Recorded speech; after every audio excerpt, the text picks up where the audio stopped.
Hey there everybody. Get a picture of this sunrise on the water right here. Gotta love being out there. But yeah, I started the day here jigging for perch to use for bait for live lining for striper. Couldn't find any. So, decided to go ahead, head out to the rock piles and try my luck with artificials. And yeah, that ended up being a decision that paid off. I'm getting a lot of marks on suspended fish out here. So I haven't done a conditions report yet. Right now I'd say the air temp is probably in the low 70s. Feels great. Water temp is at 69 degrees. So the bay is definitely warming up quickly. Well, quickly now. It's been a cold spring. But trolling my way out to the rock pile, hoping I'll find fish concentrate on that. But look at that. There are fish down there. Now I don't know what species they are, but there are definitely fish I'm marking down there. Now I expect the wind out here to chase us off the water by no later than about 10 o'clock or so. So I'm trying to get out to the rock pile and get some cast in on that before conditions chase me off. Fish on! Fish on! First of the day. First of this beautiful day. Yeah, once we made it out to this rock pile here, it did not take long to start jigging up the striper. Not bad.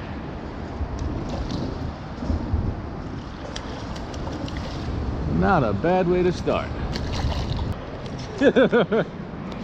I lost it. I lost my net down in Blackwater.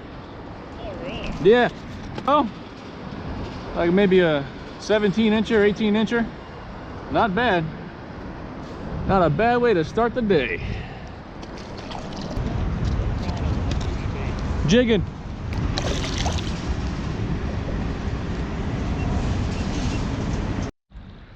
So what I'm using here in terms of a lure,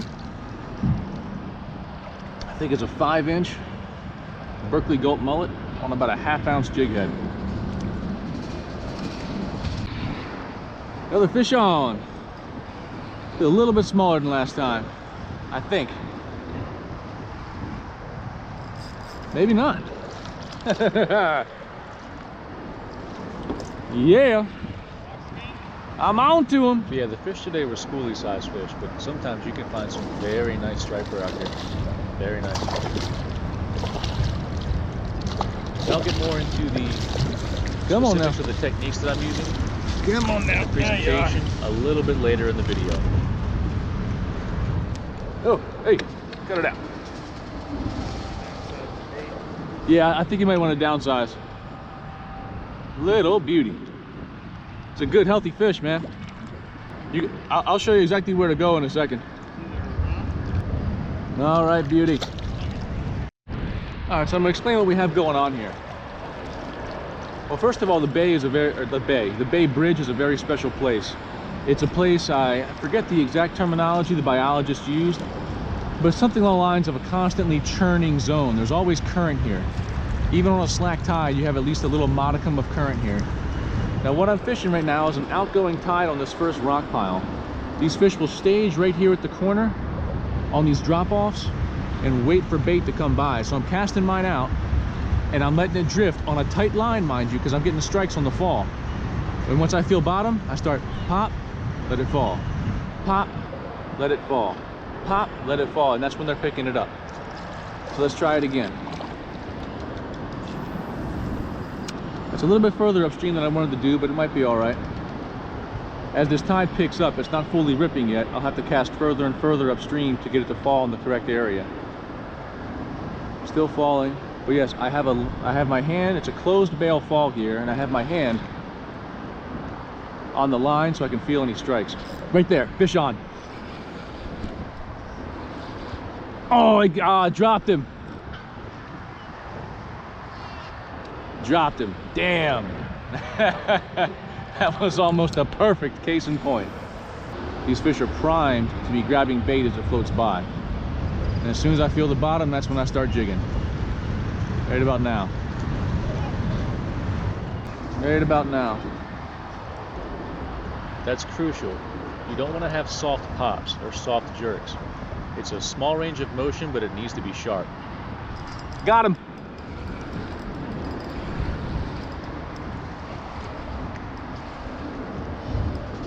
Just like that. Yeah, those short, sharp pops are key. It has to be sharp. All seem to be schoolie sized fish.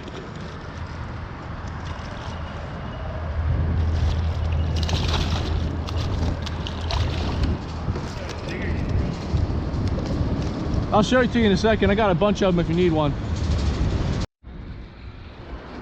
Now that was a hit on the fall. I didn't do anything to that.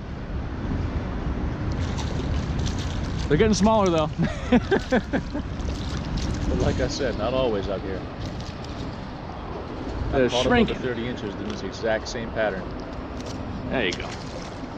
Oh man, dropped him again. I'm dropping a. Oh, got him. Fish on. There we go. I had just dropped one, another one picked it up.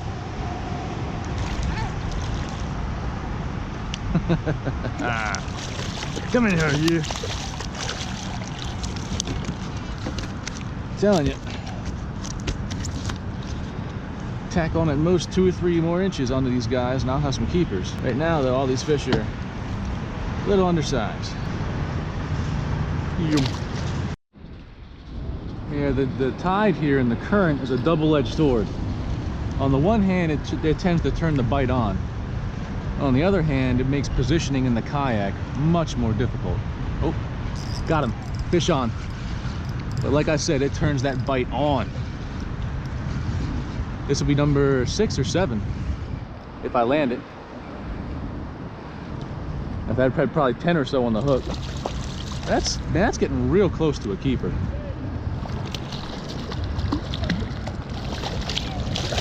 Real close. Now, whenever you're out here, that might be a especially keeper. when you're in a kayak, you really got to watch out for rogue waves. Oh, Like these. And they get a lot bigger. I could do without these waves, man. I think the wind's probably starting to pick up and it's fighting the tide. That'll do it sometimes. Yep. Yeah, she keeps. 19. Well, she's about 19 and a half. Now, the standard in Maryland used to be 20 inches. Now it's down to 19. All right there. Thank you for your sacrifice, little buddy.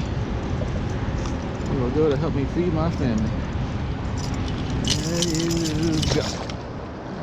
All right, we got a solid bite going here. Although the waves in here are a little bit dicey. Little bit dicey. Yeah. Not If you like wouldn't judge yourself as proficient in your kayak, I mean really proficient, you shouldn't be bringing it out here.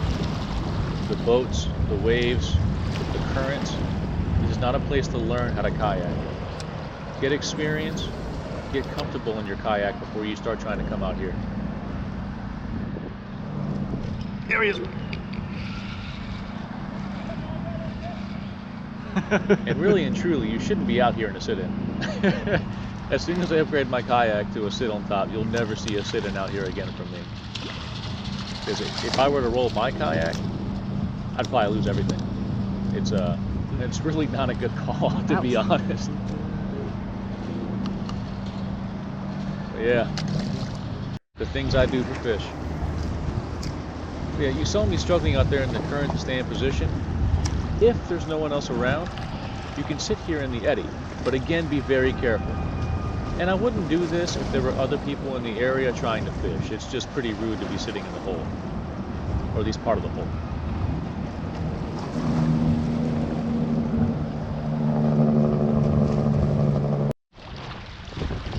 Now, I warned you before about what can go wrong out here. Frank got caught by 2 big waves, sideways. And as a result, he's now in the drink. Luckily, he's in a very nice kayak, very nice sit on top, so he was able to right this with, well, at least looked to me like some level of ease. Now for him, it was a pretty intense experience. but he was lucky he's in the kayak he's in. Dude.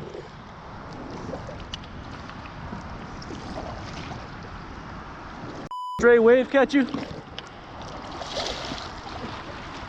Yeah, Frank's nice enough to let me show you this video as a learning experience. I'm telling you, you're out here in deep water with fast current. In deep water and fast current, That was crazy, it's not dude. a place to play around. You gotta stay aware. But yeah, try to police up the stuff for him while he was recovering. Anything didn't float. Not all of it, though. I guess there's that. This is like the shit that was knocking me or what? Yeah, golf ball. Is that yours? Huh? Was the golf ball yours? Yeah, I was using it for scupper plug. All right. Relatively speaking, in the kayak world, that righted pretty good. So yeah, after the experience that Frank had, and the wind's picking up, it was time to get out of there. Yeah, check your forecast and always be aware out here. Do not become myopic with the fish. You really got to watch out for boats, waves. There's real dangers out here. Definitely keep your flotation vest on. That's one thing Frank told me straight up. He's like, man, I'm glad I had my vest on. I'm like, yeah. You do not want to go in the drink out here. Let your kayak get away from you in strong current, and the world will hurt. But yeah, I gave you the basics of how to fish that rock pile, how to fish that tidal water and current, how to jig it correctly. But if there are any points you need me to expound on or explain more, just let me know. Drop me a comment, and I'll fill you in best I can. But yeah, that's Chesapeake Bay Bridge and the rock piles. Thanks much for watching all. Y'all have a good one.